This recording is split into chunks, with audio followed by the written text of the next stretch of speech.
So, halika. Halika. Tapos na nating ma-delete. Ayan, kung nakikita nyo yung unang video natin, grabe yung sigatuka. Ngayon, naka-street wedding na tayo dito sa ating Area 9. So, disak na naman tayo. So, ito yung sinasabi ko mga kagre. Lapit mo rito. Ito yung mga sinasabi ko mga kagre na iba yung ating pamaraan. Iba din doon sa ating mother plant area. Yung pinagkukunan talaga natin dito. Disak lang muna tayo. So, ibig sabihin, condemn. Yan o.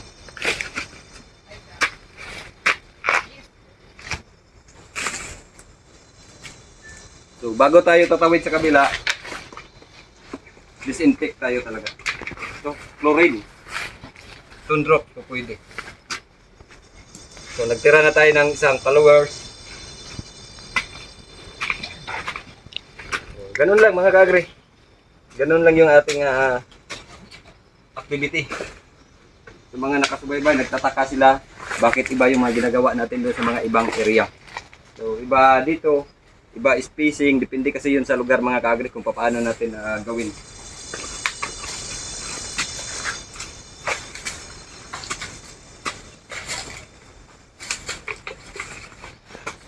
Kaya ito, dalawa oh. Parehas na malalaki oh. Parehas na malalaki.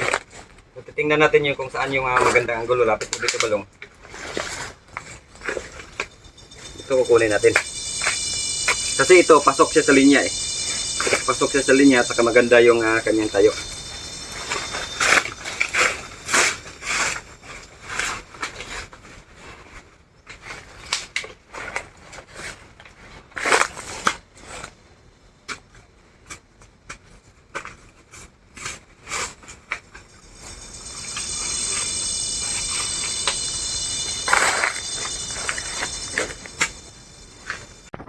Ayan, tingnan natin itong mga kagre. Oh, may naiwanan tayo doon.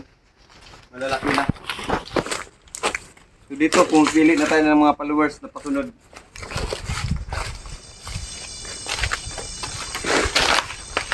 Dalawa kasi rito.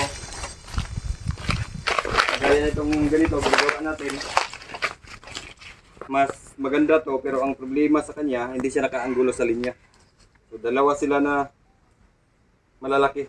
So ito kukunin natin. Para hindi siya mahiwalay sa linya. Kundim lang to, kundim. Malalaki na. So isa lang yun talaga yung tinitira natin. Para focus dito sa nanay yung nutrients na maibigay natin.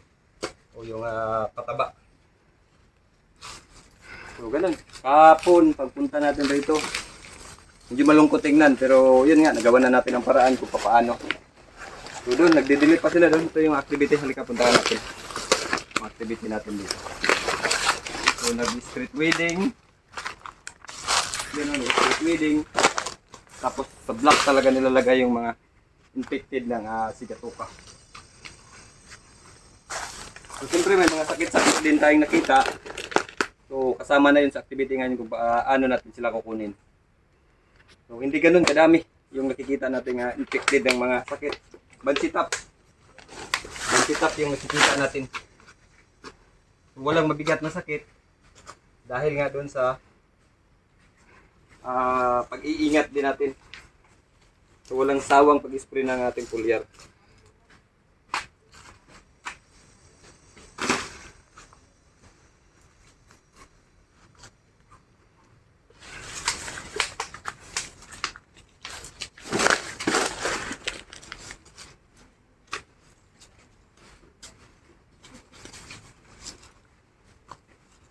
So ayan, tuloy-tuloy lang natin to.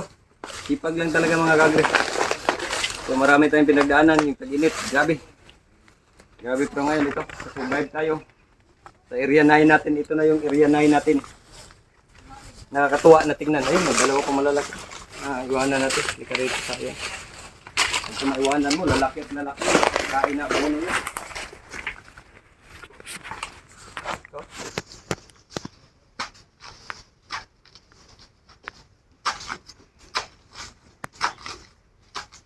mayroon naman talagang gamit dito mga kagre. May mga gamit tayo doon. Pero masiyang ako dito sa guna. Magaan siya. Pag ako kasi ito, ginagamit ko talaga guna. ingat lang. Pagka ganito gamitin mo. Guna. Pero may sakiring talaga tayo doon. So pag sila activity nila, yun ang ginagamit nila. Pero pag ako ito, mas magaan. Hindi hassle dalihin. So ito lang. Lagyan ko lang to ng sunrocks. Tubig, ganyan lang. Focus ka nila, sausaw talaga yan. Hindi naman talaga tayo permanente na tatrabaho. So pag dito lang tayo sa area. Kim-kim. Ayan, daming subwal. Daming subwal. Lapit mo pa lang gaano katataba yung ating subwal. Yan, pero hindi pa natin kinukuha yan kasi may pagkukunan naman tayo sa mga sinishape natin doon sa ating mother plant area. Dito medyo masukal pa rito banda. Pero pag nalinis na, ganda na tingnan. So ito, masukal. So pansin mo mga kagyo ito. Effective pa ito ng krito pa hindi pa dito nagdidelete. Dito na side. So mapapansin mo mga kagyo, yung taba. Yung taba. Doon dahil grabe tayo mag-spray ng foliar. 7 days, every 10 days, ganoon ang spray natin. So natamaan tayo ng ulan, hindi gaanong naepektuhan. So may area nga tayo doon mga kagre na hindi talaga napinsala ng sigatuka. Kasi bata pa siya, isprehan na natin siya ng foliar. Yung pasguro natin. So huling apak natin ngayon dito sa area na to. Kasi bukas iwanan naman natin pagkatapos ng activity, abono, kung ano-ano pa. And then lipat tayo dun sa kabilang area. So malapit na tayong bigyan ng bunga ng ating lakatan. Ito, dami.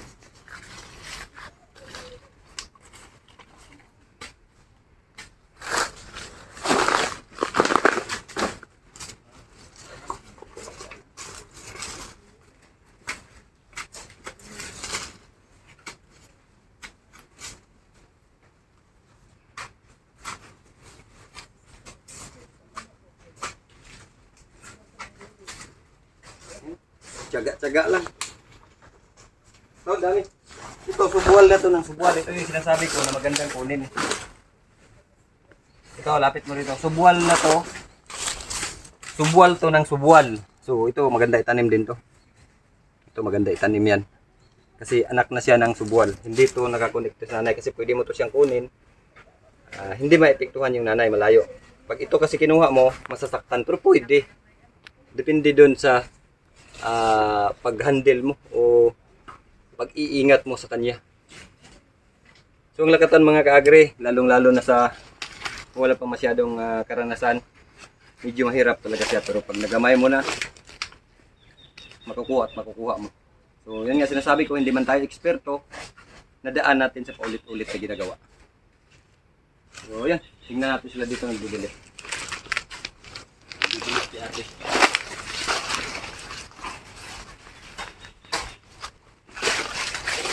Ayan o, may sakit na. Bansitap. Ito na, bansitap tayo mga kagyo. Kaya mamaya, treat natin yan kung ano yung gagawin. So may 3 kaso tayo dito na bansitap, 3 puno. 3 na. So napakababa po ng mortality.